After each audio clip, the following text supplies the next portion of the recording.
starring Jason O'Mara, Stuart Allen, Sean Maher, Yvonne Strahovski, and James Garnett, and many, many, many more. Batman Bad Blood, coming from 2016 and directed by Jay Oliva, is another installment in the New 52 DC continuity of movies, and it focuses heavily on members of the Bat family. Let's get into it.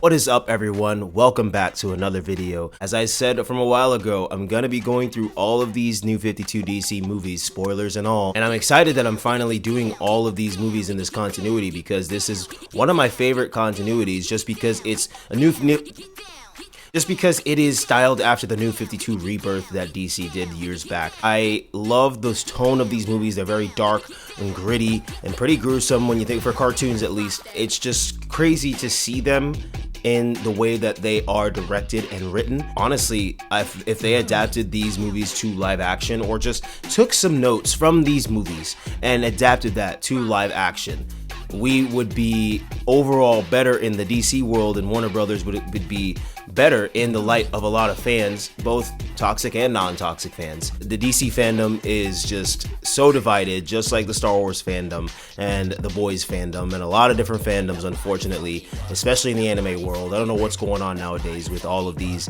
nerdy fandoms. Back in the day, the nerds used to unite because we all used to get made fun of. Now, because everything's so mainstream, everybody who's anybody's hopping on, which is great. That is a dream come true, that everybody is really hopping on the superhero train, the nerdy train, the anime train. Yes, great. I'm glad. The more people that love this stuff, the better. But there's so many people that just are so condescending with everybody who loves anything online. A guy or girl, whoever you are, on the other side of the screen. Chill out. Like, chill out. Just because people love something and you disagree with it, you feel the need to degrade them or I don't know, man. It's just wild. It's sad to see, but you know, we still do what we do because we love it. It's nerds. It's what we do. So the basic premise behind this movie is Talia al Ghul, who is voiced by Marina Baccarin. She kidnaps Bruce Wayne, and her whole shtick is that she brainwashes him and kind of goes into his mind and tries to take all the information from his mind about everything, about his businesses, anything he's involved in around the world, meaning any world leaders he's met, anything that he could possibly be attached to that she could take control of or take over or take information from. Robert Adkin Dawes plays the Mad Hatter or Jervis Tetch, and Travis Willingham plays the Heretic. So these two work very close and personal with Talia al Ghul, and the Heretic is actually a clone from her own son, Damian Wayne. The funny thing about the Heretic is he is cloned from Damian, right? So he kind of has a look like Damian would look like in the future, which is kind of crazy that in the previous movie, Batman vs. Robin, Batman had a trip, like a crazy trip, and he saw a future Damian in his trip that looked exactly like the Heretic. So it's kind of weird that in the next movie, they made this clone who, there were a lot of clones that were made and failed, and he was one of the more successful ones. Who are you?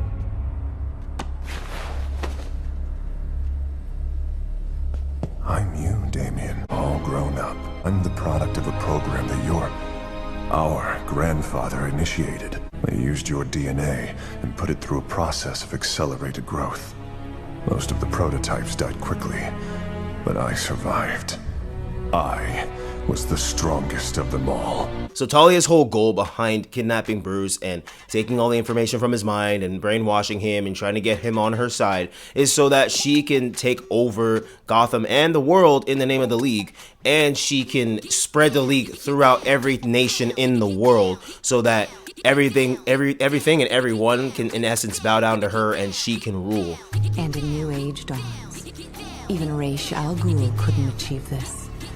In the beginning of the movie, however, Yvonne Strahovski, who voices Batwoman or Kate Kane, is in a firefight with a lot of criminals, and Batman shows up. After a lot of things go down, it's basically known that Batman is dead, but only to the public eye. They make it seem like he's dead. Everybody else, they are not so sure that Bruce is dead. They are still going out to find him, especially Robin and Nightwing and Alfred. They have to keep up an appearance that Batman is still around so that criminals don't get too comfortable and go crazy with the crime in Gotham. I will say there are a lot of funny scenes in this movie and a lot of funny one-liners between Kate Kane and Nightwing and Damian, especially Nightwing and Damian. They have a lot of exchanges. And Alfred with his one-liners, especially with his British accent, it's so funny. Somebody kill this freaking kid! What? I could have handled this alone. If that's your best Batman, you're not gonna fool anyone, Grayson. Maybe you'd like a megaphone to announce that? This movie is well written, the action is amazing, and the humor is so spot on. It's not too much and it's not too little. That's what I love about these New 52 movies and why I'm so hooked on them, because they are written so very well. You've been tracking me all night. I want to know why. First, tell me why you're running around Gotham playing dress-up. I'm guessing Nightwing? Busted. Actually, I think he's more than capable of fooling most people. And you're certainly not gonna pass for Batman, short stack. If you have no idea about these movies and you start them from Batman Bad Blood, you are not really going to know what's going on, and some things aren't going to make sense. You're going to get to like Justice League versus the Teen Titans and Justice League Judas Contract, and the Teen Titans Judas Contract, and a lot of other movies, Batman Hush, and you're going to see certain relationships and certain chemistry things, and you're going to be like, why, how did that happen? You do, in my opinion, have to watch it from Justice League Flashpoint Paradox, because it describes everything from the jump. Kind of have like a sibling rivalry, even though they're not blood siblings, but honestly they might as well be, because the way how they interact and the way how they talk to each other is honestly just too funny, man. I love the way how Damian and Dick Grayson are together in this continuity. There's no way you're gonna pull this off without my help. Modest as ever, I see. I'm more Batman than you'll ever be. Just follow my lead.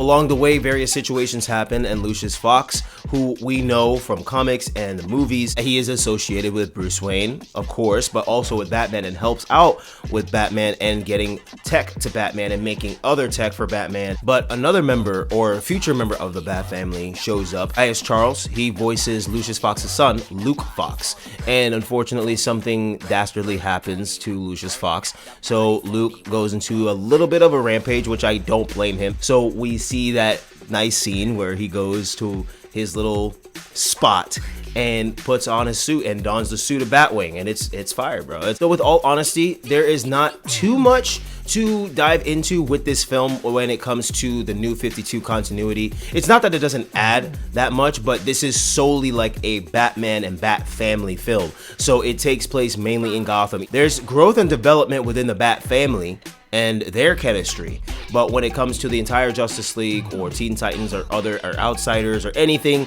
in regards to everything else in the New 52 continuity, doesn't really elevate that just yet. Like we'll see that a little bit later on with other installments within the Batman world, but for now this is solely a development within the Bat family and within Gotham. Next few movies coming up in this New 52 continuity are some of my favorites. I mean, all of them are my favorites when you think about it, because obviously I just love DC, and the movies that have come before this, hello, the Flashpoint Paradox. Duh. A lot of these movies coming up, like the Justice League versus the Teen Titans Judas Contract, Batman Hush, Suicide Squad Hell to Pay, Constantine House of Mysteries, Justice League Dark with Zatanna, Constantine, Batman. It is just amazing. Like that, whew, man. So thank you guys so much for joining me for this review. I really appreciate it. And I thank you for all of you who have been consistently sticking with me with this New 52 continuity. I know it's a lot of movies, but I love this stuff, man. So hopefully me being so passionate about it and sharing my thoughts with all of these films in order, I'm hoping that maybe a lot of other people will hop on the train who haven't, so that they don't lose their hope in DC despite what they're doing in live action and what Warner Brothers has done for years. Because DC is amazing. It is my favorite comic book franchise for a reason. If you aren't subscribed to the channel, please hit that subscribe button and the bell next to it so you can get a notification anytime there's a new video. Thanks again for watching, guys. Until we meet again.